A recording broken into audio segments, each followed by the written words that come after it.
Babul amri bil muhafazati ala salawatil maktubah.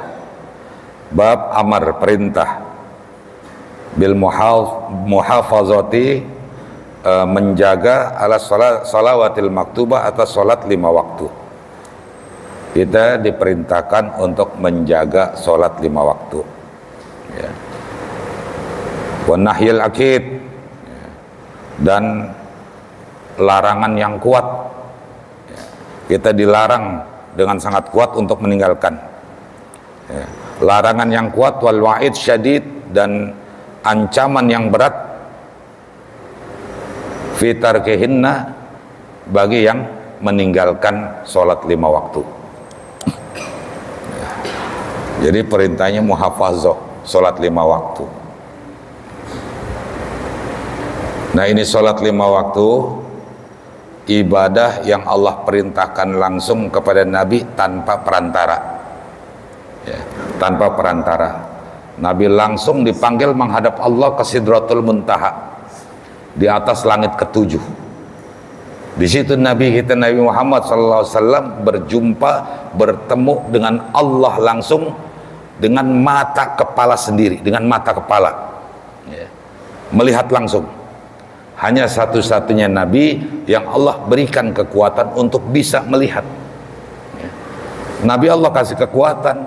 Kalau tidak Allah kasih kekuatan, nggak bakal sanggup melihat. Contohnya seperti Nabi Musa, ya. Ketika Nabi Musa, wa kallamallahu Musa taklima, Musa ini ingin bicara kepada Allah, ya, ingin dialog kepada Allah. Ketika Allah tajalli di satu tempat, ya, maka Nabi Musa nggak sanggup. Segitu Nabi Musa udah Allah kasih kekuatan. Pendengarannya Allah kasih kekuatan, matanya Allah kasih kekuatan. Nggak sanggup Nabi Musa. Wa khara Musa sa'ikan, Nabi Musa pingsan, ya. Nabi Muhammad SAW sanggup bertemu kepada Allah dan menerima sholat langsung 50 waktu. Alhamdulillah, ya. Ada saran, ada kritik dari Nabi Musa alaihissalam. Kurangin, bilangin sama Allah, ya, jangan 50, berat, ya. Buat kamu mungkin sanggup, tapi umatmu nggak sanggup. Naik lagi Nabi itu, kurangin 5, terus dikurang, udah 5 masih suruh kurangin, 5 juga belum sanggup. Kata Nabi Musa, kurangin lagi sana, minta naik sama Allah, kalau bisa sih 1, gitu, ya. Apa kata Nabi? Kurang apa ini, dari 50 sampai tinggal 5, masa kudu dikurangin lagi, minta? Aneh malu sama Allah, ya. Karena Nabi Muhammad aneh malu sama Allah, ya udah akhirnya jadi 5, ya. Kenyataannya 5 juga memang berat, ya. Memang berat. Inna salata lakabiratan ila alal khasiin. Kalau ada orang yang bilang sholat itu ringan, sholat itu gampang, hebat, ya. Sedangkan Allah mengatakan dalam Al-Quran, sesungguhnya sholat itu berat, ya. Lakabiratun, ada laknya tuh, ya, menguatkan, sungguh berat. Sholat itu berat. Illa alal khasiin, kecuali atas orang-orang yang ikhlas. Segala sesuatu kalau kita ikhlas ringan, ya. Kalau nggak ikhlas mah berat. Enak-enak tidur subuh, dengar as-salatu khairum minan naum, ya. Geser kaki, as-salatu khairum minan naum, geser lagi yang sebelah, salatu khairum minan naum, nyemplak guling lagi. Ya. Nah, kalau dia ikhlas, bismillah, dia bangun, dia berangkat ke kamar mandi, ya. Dan dia bebersih, berwudu, berangkat sholat subuh. Ikhlas, ringan, ya. Itu kita lagi tidur, sanggup kita bangun karena ikhlas. Biar kagak tidur, ya, biar melek sholat zuhur, kalau nggak ikhlas berat, ya, berat. Qala Allah Ta'ala, berfirman Allah Ta'ala, hafizu ala salawat wa salatil wusta. Kata Allah, hafizu. Hafizu itu artinya jaga, pelihara, ya.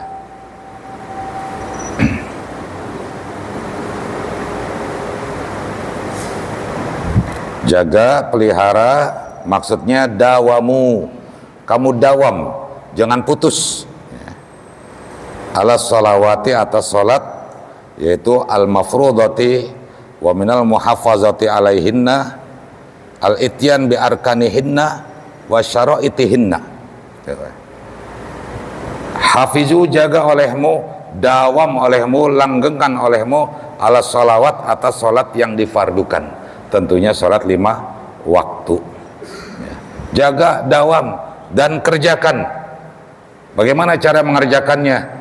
Bi arkanihinna wa syara'itihinna, dengan rukun-rukun dan syarat-syaratnya. Tuh.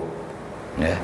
Salatnya pakai rukun, salatnya pakai syarat, nggak asal salat, nggak asal pede. Ya. Ada berapa rukun salat? Ada 17 rukun salat terbagi berapa? Terbagi 3. Ada rukun hati, niat, ada rukun qauliyah, rukun bacaan seperti baca Fatihah dan bacaan yang lain.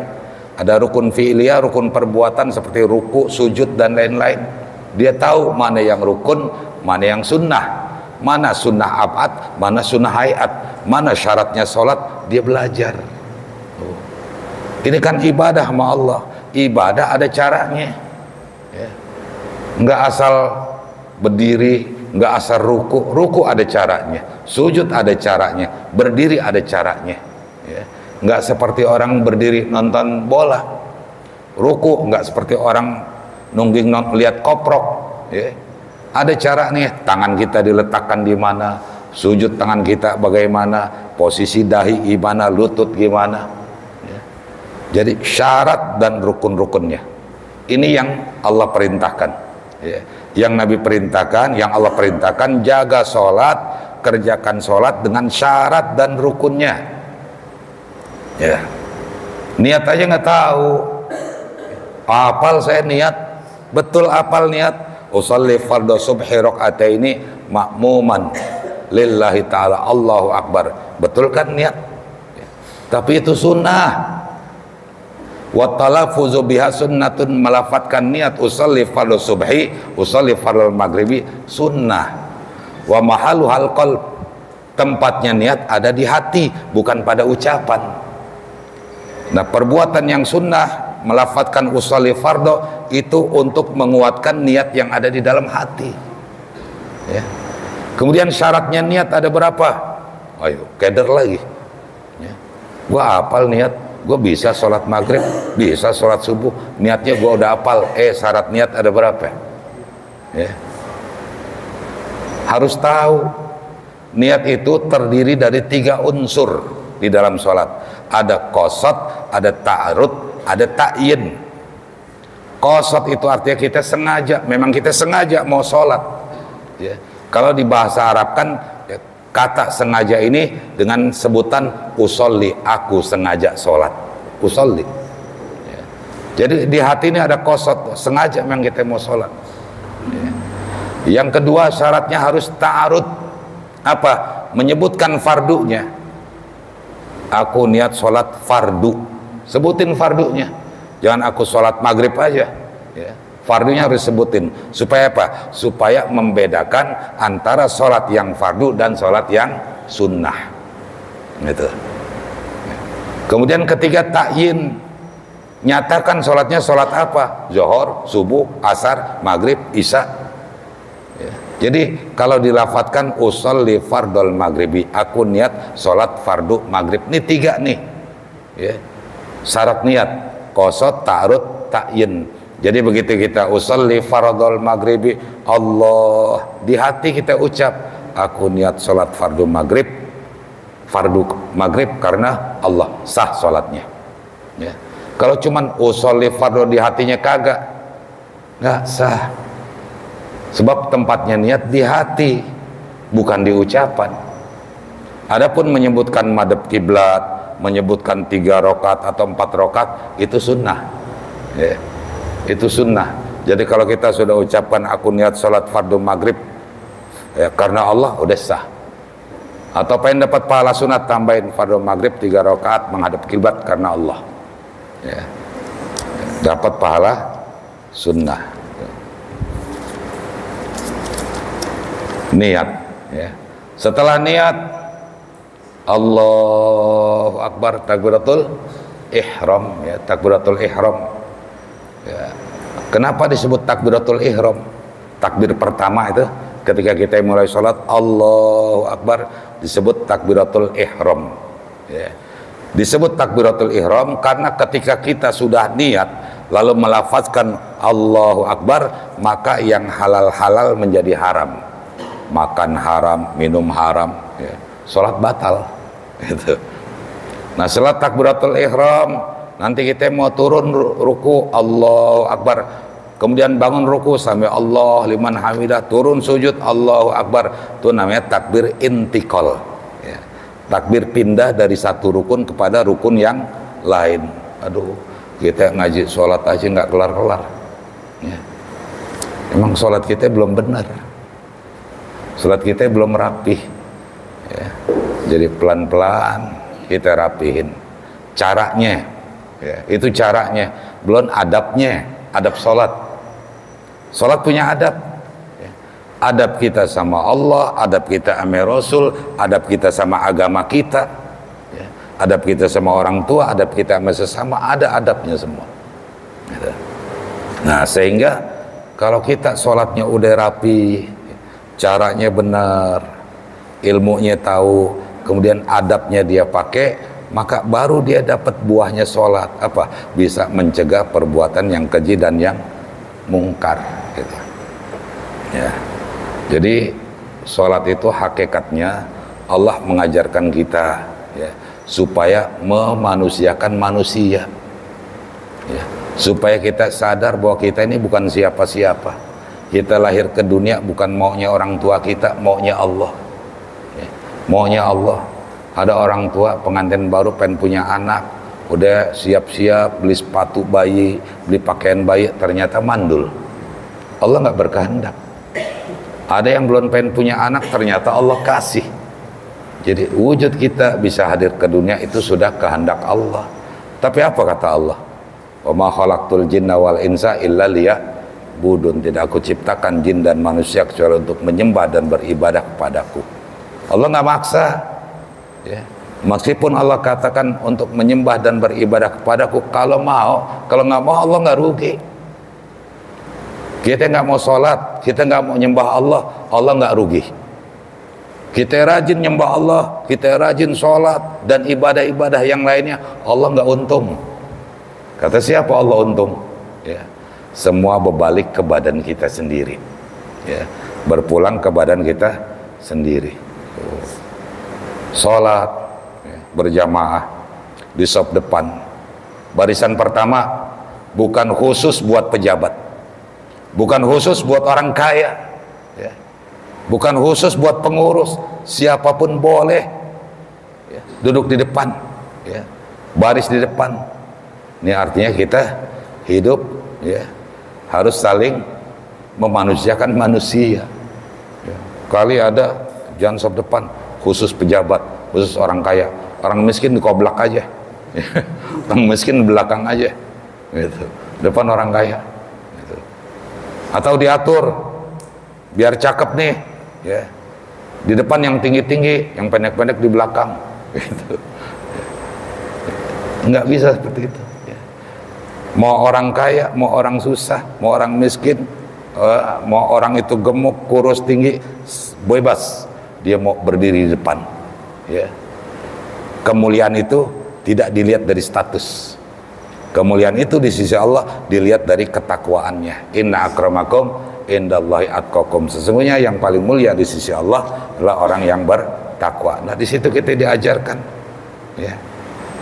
Kemudian imam, ya, sebelum sholat dia ucapkan sufufakum fa inna taswiyata sufuf min tamamis sholat. Ayo rapatkan barisan. Dia lihat ke belakang, oh ada yang tua, ada yang uzur, ya. Dia sadar Rasulullah SAW perintahkan kalau sholat lihat-lihat, ya. Jangan baca ayat yang panjang-panjang, nanti ada orang yang tua yang gak kuat berdiri lama, atau ada orang yang punya hajat mau pergi. Nah ini kita diajarkan toleransi, kita diajarkan menghargai, ya, sesama, ya. Itu di dalam sholat itu, ya, Allah ajarkan semua. Ya, bagaimana cara kita ya, memanusiakan manusia, bagaimana cara kita menghambakan diri kepada Allah ya. Kemudian diajarkan bagaimana caranya di dalam sholat itu kita diajarkan supaya menjadi orang yang tawadu, orang yang rendah hati ya. Orang yang tunduk, nggak sombong, nggak ujub, nggak angkuh, tidak ego. Nah itu diajarkan di dalam ruku dan sujud. Mau orang kaya, mau pejabat, mau presiden, sholat harus tawadu, ruku. Nggak ada pengecualian. Oh dia presiden, nggak boleh ruku. Tetap ruku presiden. Ya. Artinya apa? Tawadu, rendah hati, beradab. Ya. Buang nama besar, ruku di hadapan Allah. Mau dia pejabat, mau dia orang kaya, mau dia konglomerat ya, sama di hadapan Allah harus tunduk, tawadu, buang kesombongannya, buang egonya, buang statusnya, sama di hadapan Allah, kita semua hamba gitu. Bangun sami Allah liman hamidah, semoga Allah mendengar orang-orang yang memujinya ya. Turun lagi sujud, Allahu Akbar, semua sujud ya. Semua sujud ya. Mau dia ulama, mau dia nabi, mau dia wali, mau dia orang kaya, mau dia pejabat, semua sujud di hadapan Allah ya. Ini saat kita dekat sama Allah di waktu sujud, tanpa pengecualian. Siapapun harus sujud ya, di hadapan Allah Subhanahu wa ta'ala. Saat kita dekat kurub, kita dekat kepada Allah pada saat sujud ya. Nah ini kan mengingatkan kita bahwa kita meskipun kaya, bahwa kita meskipun pejabat, bahwa kita meskipun ulama, bahwa kita meskipun aulia, kita meskipun orang yang serba ada ya, kita harus sujud, mengingatkan ya, bahwa kita akan kembali ke tanah yang kita sujudin. Asal kita dari tanah, kita sujud di atas tanah, kita bakal kembali ke tanah. Orang kaya, orang susah, semua kembali ke tanah ya. Nanti bangun lagi dia, Allahu Akbar, duduk di antara dua sujud, nanti Allah bakal hidupkan lagi ya, hidup dua kali ya. Allah hidupkan lagi setelah mati ya. Duduk di antara dua sujud, dia sujud lagi, mati lagi. Kita hidup dari alam rahim ya. Asal kita dari tanah, dari rahim ibu kita lahir. Nah kemudian kita mati, masuk lagi ke kubur, ke tanah. Baru kita beri lagi Allahu Akbar, bangkit di padang mahsyar. Dan di padang mahsyar orang akan bangkit, dihidupkan kembali oleh Allah sesuai dengan perilakunya. Ada orang yang durhaka sama orang tua, ada orang yang zalim sama orang lain, ada orang yang korupsi, ada orang yang makan uang harta anak yatim ya. Itu nanti dibangkitkan sesuai perilakunya nanti ya, di padang mahsyar. Ada orang yang jalan ngesot, dia jalan jatuh bangun lagi, jatuh bangun lagi, daging mukanya rontok, kulitnya pada rontok, benyenyeh dari mulai kaki sampai ubun-ubun korengan, benyenyeh. Ini orang yang durhaka sama orang tua ya. Ada orang yang jatuh keberatan perut, jatuh lagi, nyungsep lagi, jatuh lagi, nyungsep lagi. Ini orang yang makan harta anak yatim. Nah ini semua Allah bangkitkan sesuai kelakuannya semasa hidup ya. Makanya kita manusia banyak dosa, nggak bisa kita sombong, nggak bisa kita merasa bersih. Ada dosa-dosa yang kita sadari, ada dosa-dosa yang nggak kita sadari. Makanya kita mau banyak istighfar aja ya. Banyak minta ampun kepada Allah, kita akuin kita banyak dosa ya. Gitu.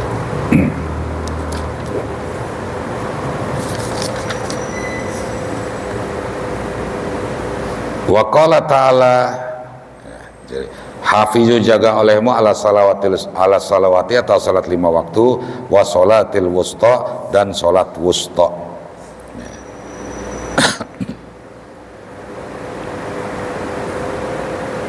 Ada orang salat wusta ini banyak tafsiran Ya. Ada yang mengartikan sholat wusta, sholat asar. Ada yang mengartikan sholat wusta, sholat subuh. Ya. Sholat wusta ini, wusta artinya tengah-tengah. Ya. Tengah-tengah. Ya. Ada juga yang mengartikan sholat wusta itu sholat sholat hati yang sholat. Ya. Sholat hati yang sholat. Ini pengertian dari Syekh Abdul Qadir Al-Jilani. Ya. Kata Syekh Abdul Qadir Jilani, sholat wusta itu sholat di hati.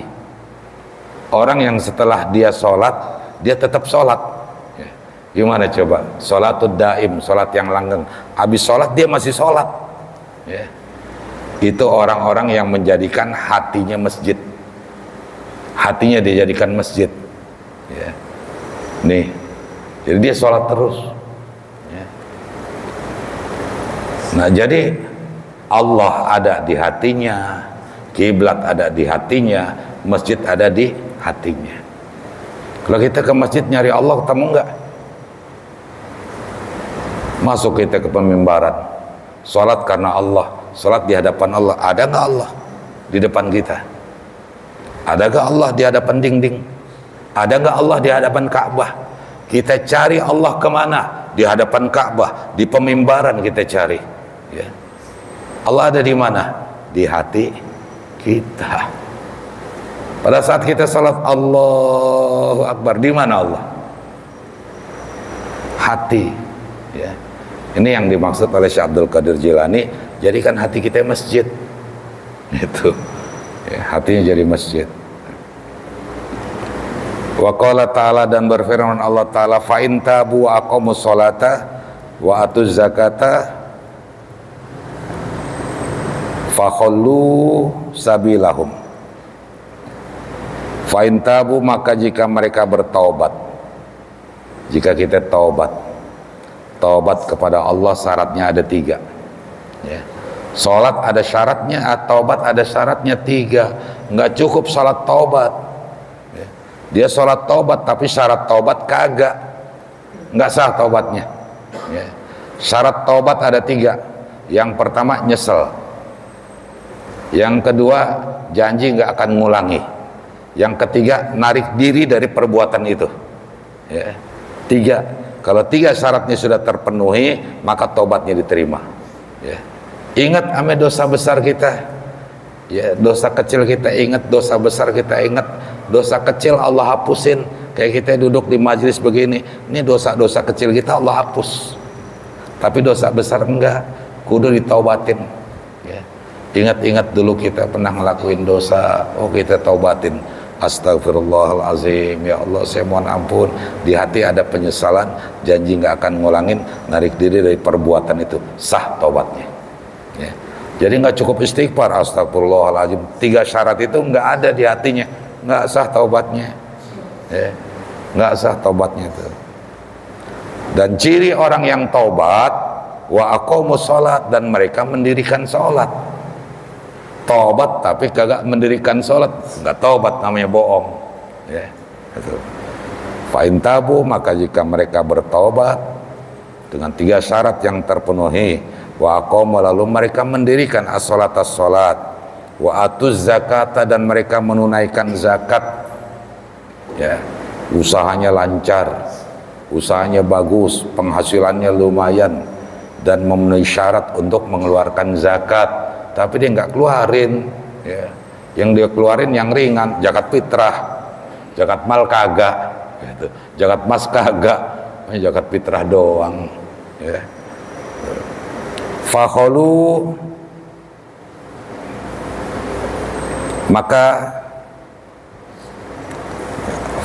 maka lepaskanlah sabilahum, jalan mereka.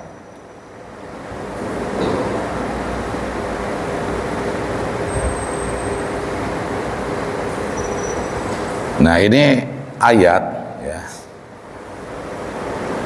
Allah mengatakan jika mereka taubat, menyesal, janji nggak akan ngulangin, narik diri dari perbuatan itu, lalu mereka sholat, mereka menunaikan zakat, fakhulu, maka lepaskanlah jalan mereka. Ini ayat ini berkaitan, ya, di mana ada hadis daripada Ibnu Umar. Rasulullah SAW mengatakan, umirtu an uqatilan nas, aku diperintahkan untuk memerangi manusia. Aku diperintahkan untuk memerangi manusia. Manusia di sini ada yang mengatakan orang-orang Yahudi. Ya. Hatta yaqulu, sehingga mereka mau mengucapkan kalimah la ilaha illallah Muhammadur Rasulullah. Ya. Setelah mereka mengucapkan dua kalimat syahadat, lalu mereka mau mendirikan sholat, mereka menunaikan zakat, bebaskan jalan mereka. Itu maksudnya. Ya. Fa idza fa'alu dzalika, jika mereka telah melakukan yang demikian, bersyahadat, mendirikan sholat, menunaikan zakat, asimu minni, ya, maka harus dijaga dariku darahnya, hartanya, kehormatannya, ya, harus dijaga.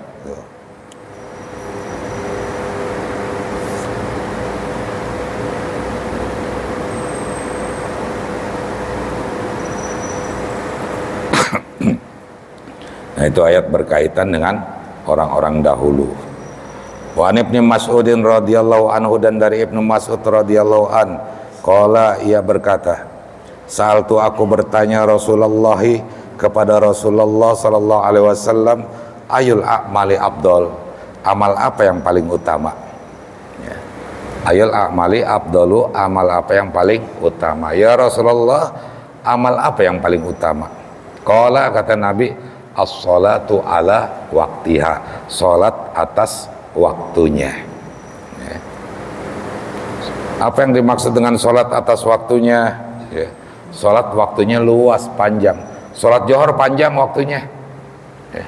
Kalau kita salat Johor setengah dua, itu bukan berarti salat di luar waktunya, masih masuk di waktunya. Ya. Waktu salat Johor ada waktu tafdil, waktu utama. Ada waktu jawaz, waktu boleh. Ada waktu boleh tapi makruh. Ada waktu boleh tapi haram. Tuh. Nah, kalau kita kerjakan sholat Johor pas, ya, begitu masuk waktu kita kerjakan, itu kita kerjakan di waktu tafdil, di waktu utama. Terus bergeser setengah dua, masih masuk utama. Nggak makruh kita sholat, ya, setengah dua. Nah, kalau kira-kira kita sholat salat zuhur dapat sempurna satu rakaat, azan asar, itu salatnya sah tapi makruh. Terusin salatnya, ya azan terus dia. Kalau nggak ngerti kan begitu. Salat zuhur nih siangan, salat ya Allahu Akbar, terus turun sujud, berdiri lagi Allahu Akbar, azan asar, ya udah asar, ya dia batalin, haram dibatalin. Terusin salatnya sah tapi makruh. Ya. Nah, kalau dia sholat zuhur, ya, belum sempurna satu rakaat, baru mau turun ruku, Allahu Akbar, masuk azan asar, sholatnya terusin sah, tapi dia kena di waktu yang haram. Itu namanya jawaz ma'at tahrim, boleh tapi kena hukum haram. Nah, kemudian apa yang harus kita lakukan? Dalam kitab Riyadhul Badi'ah, kemudian dalam kitab tafsir, ya, tafsir Qurtubi, itu ada disebutkan, kalau masuk waktu sholat, maka kita lakukan dua hal. Yang pertama, boleh langsung kita kerjain itu sholat. Yang kedua, kalau belum kita mau langsung kerjain, kita harus ada azam, cita-cita hati, ntar sholatnya, ya, jam sekian, harus ada tuh azam. Kalau nggak ada azam, kita masuk waktu zuhur nggak ada cita-cita hati, kita mau ngerjainnya entar, ya nggak taunya kita meninggal, nggak ada azam, maka dalam kitab Riyadhul Badi'ah dia masuk kategori mati min akbaril ma'asi, maksiat yang gede. Jadi harus ada azam, entar sholatnya. Ya. Begitu deh waktu yang dia azamkan, nah dia kerjain sholat, boleh. Wa yajuzu ta'khirus sholat, boleh hukumnya mengakhirkan sholat, kata Imam Syafi'i, bisyarti, dengan syarat, ya, ayah zama, dia berazam, bercita-cita hati, dan kerjakan sholat sebelum habis waktunya. Tuh. Ya kayak orang ngajar habis maghrib, begitu lagi ngajar masuk azan isya, Allahu Akbar, Allahu Akbar. Kalau yang nggak paham kan, stop dulu ngajinya, kita sholat dulu. Ya, begitu. Kita sholat dulu, stop dulu ngajinya. Kalau yang apaan kan begitu. Ntar habis ngaji kita nyambung lagi ngajinya. Kita datang ke rumah saudara, kita datang ke rumah teman, ya. Kita disuguhin makanan nih. Masuk azan Isya, ya. Makan dulu apa Isya dulu? Kata Nabi makan dulu, ya. Biar sholatnya nggak mikirin makanan, makan dulu baru sholat. Lalu mentingin makan aja lo, mentingin perut aja lo, sholat dulu. Ini kan terbalik. Nabi suruh makan dulu, ya. Bukan sholat dulu. Itu. Nah kalau orang ngajar habis maghrib masuk waktu isya azan, cita-cita hati nanti selesai ngajar, selesai ngaji kita sholat, ya. Jadi harus ada azam tuh, wajib hukumnya, ya. Ketika masuk waktu sholat ada dua kewajiban yang harus kita laksanain. Yang pertama, kalau mau kita langsung sholat, sholat. Yang kedua, kalau kita nggak mau langsung azam, cita-cita hati. Bahkan dalam kitab Fathul Mu'in, ya, Fathul Mu'in, kita ini banyak utang, banyak ninggalin sholat, banyak dulu kita tinggalin, ya. Sholat sunnah haram, qobliyah ba'diyah haram, ya. Punya utang kok malah bukan dibayar, malah ngerjain yang lain, gitu. Tapi apa kata ulama? Boleh kita sholat sunnah, harus ada azam, cita-cita hati bahwa sholat yang ditinggal nanti akan dikodok. Sholat sunnah tuh harus ada azam, ya, harus ada azam tuh. Oh kita pernah ninggalin sholat nih, kita ninggalin sholat nih, terus kita sholat ba'diyah, di hati ada azam, nanti sholat nih saya mau kodok, sholat maghrib yang saya tinggal ada, gitu. Baru nggak kena haram, tuh ya, itu. Jadi hal-hal yang seperti ini masalah-masalah yang kadang-kadang nggak keungkap, ya, nggak keungkap tuh. Jadi kita ngerasa bahwa namanya ibadah yang benar itu susah, ya. Ibadah yang benar susah, ya. Kita ngerasa orang yang nuntut ilmu, kita ngerasa orang yang belajar ilmu, aduh ibadah masya Allah. Cuma orang yang nggak belajar mah kayaknya gampang aja, gampang aja kayaknya. Oh, sholat tinggal sholat, masya Allah, ya. Ibadah harus pakai ilmu, ya.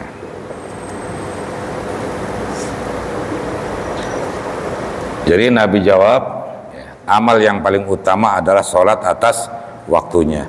Qultu, kemudian aku berkata, kata Ibnu Mas'ud, summa ayyuqala, kemudian Nabi berkata, ya. Jadi Ibnu Mas'ud nanya lagi, amal apa lagi setelah itu? Qala, Nabi menjawab, birrul walidain, berbakti kepada kedua orang tua, ya. Ini orang tua biologis, sebab ada alif lam ma'rifah, birrul walidain. Qultu, aku bertanya lagi, summa ayun, kemudian apa lagi, amal apa lagi? Qala, Nabi menjawab, al jihadu, jihad fi sabilillah, jihad di jalan Allah. Muttafaqun alaih,